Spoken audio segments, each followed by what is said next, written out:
अगर हम अर्थ में इस तरीके से एक टनल खोद दें और यहाँ से एक पार्टिकल को छोड़ दें तो वो इस तरीके से SHM करता है। अब हमें उसका टाइम पीरियड पता करना है।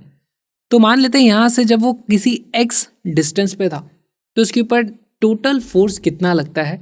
अगर वो फोर्स रीस्टोरिंग फोर्स है इस तरफ जो x के प्रोपोर्शनल है तो वो SHM करेगा। ठीक है, तो पहली बात तो x डिस्टेंस पे यहाँ पर इसके ऊपर जो फोर्स लगेगा वो इस तरफ लगेगा, वो हो जाएगा mg' है ना। तो यहाँ पर मैं फोर्स बना देता हूँ, इसके ऊपर इस तरफ फोर्स लगता है mg'। g' मुझे पता है क्या, ग्रेविटेशन में हम पढ़ चुके हैं। g' की वैल्यू जो होती है वो होती है g multiplied by 1 minus d/r होता है, d/r।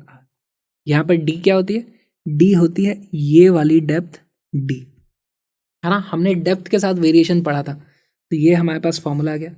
अच्छा, मुझे और एक चीज़ पता है कि d plus X is equal to R है, तो d plus X is equal to R. अच्छा देखो, इसी को मैं लिख सकता हूँ g into R minus D upon R आ रहा है। r माइनस डी वो अपने आप x ही तो बन जाता है ना। This is equal to g into X upon R. तो हमारे पास g' की वैल्यू आ गई g into X upon R. ठीक, अब मान लो यहाँ पर ये पार्टिकल है। बेसिकली मैं देखूँ तो यहाँ से अगर वो x डिस्टेंस पे है तो नीचे अंदर की तरफ उसमें जो फोर्स लगता है उसकी वैल्यू ये आ जाती है मैग्नीट्यूड में। तो क्या मैं लिख सकता हूँ force is equal to minus का G X upon R times M. क्यों माइनस क्यों लगा दिया, क्योंकि x इस तरफ है, फोर्स इस तरफ लग रहा है उल्टे डायरेक्शन में। ठीक है भाई, हमारे पास ये x का लीनियर प्रोपोर्शनैलिटी आ गई है। F is equal to minus G M upon R time X. अगर हमारे पास ये के इक्विवेलेंट हो गया स्प्रिंग मास सिस्टम के हिसाब से, अगर हम देखें टाइम पीरियड की वैल्यू कितनी आ जाएगी, time period is equal to 2 under root M by K equivalent की वैल्यू कितनी है G M upon R, which turns out to be M से एम कट जाता है, इसकी वैल्यू आ जाती है 2 under root R upon G. अब ये जो रिजल्ट आया ये बहुत ही इंटरेस्टिंग है। जो 2 under root R upon G, R क्या है, रेडियस ऑफ अर्थ। ये एक बहुत ही स्पेशल वैल्यू है। इसका जो आंसर आता है, हमने देखा था वो वेरी लॉन्ग पेंडुलम में भी यही टाइम पीरियड निकल के आया था।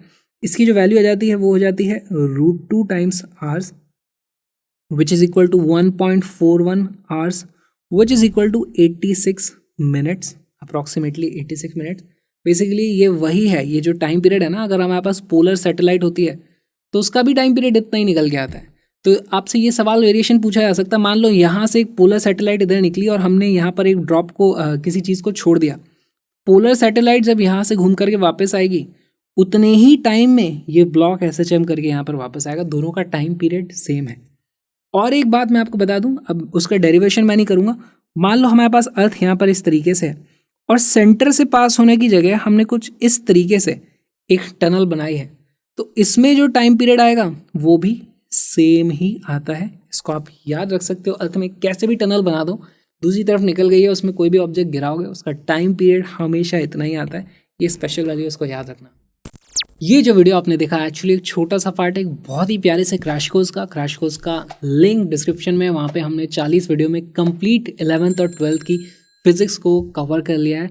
बहुत सारे PYQs हैं वहाँ पर, link is in the description. Colourful notes की PDF भी आप वहीं से डाउनलोड कर सकते हो इस सेशन के, तो उसको ज़रूर चेकआउट करना। साथ में मेरे व्लॉगिंग चैनल को भी देख सकते हो आप। और अब हम मिलेंगे नेक्स्ट क्लास में।